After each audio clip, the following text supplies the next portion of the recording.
Toujours à la page 141 du chapitre 38 de mes notes de cours, on va résoudre la deuxième situation de la section 3.10.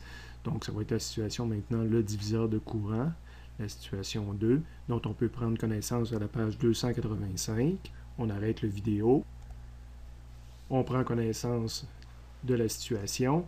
On retranscrit les données ici. Donc, on nous dit, on désire déterminer, première chose qu'on nous parle, c'est le courant connu de 10 ampères. Comment est-ce qu'il va se séparer dans deux résistances? Donc, I1 est égal à combien, I2 est égal à combien? Sachant que la première résistance est égale à 7 ohms, puis la deuxième est égale à 21 ohms. Donc, c'est un schéma très simple de deux résistances en parallèle. Mon I12 arrive, se sépare en deux à travers R1 et R2, puis se réassemble après. Évidemment, j'ai un rapport 28 au total, donc 7 sur 28, ça va être un quart, puis 21 sur 28, ça va être 3 quarts. Sauf que c'est pas R1 qui va prendre un quart, mais ça va être croisé. Donc, étant donné que R1 représente un quart, ben le I2 va être un quart de courant, puis étant donné que R2 représente 3 quarts, ça va être I1 qui va représenter 3 quarts.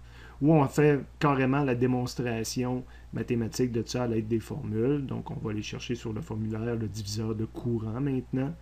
Donc, I1 en fonction du courant total, c'est le rapport, la proportion de résistance, mais quand je prends I1, je prends R2, là, le croisement qu'on vient de parler tout à l'heure. Donc, ça va être 21 divisé par 28, donc 3 quarts.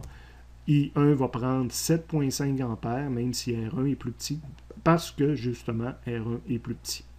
Puis le I2, en fonction de I12, ça va être aussi en fonction de la résistance, mais là, parce que c'est I2, on met R1 ici, je vais avoir 7 sur 28. 7 sur 28, ça veut dire qu'elle va prendre un quart, donc la résistance qui est plus grosse prend moins d'ampérage.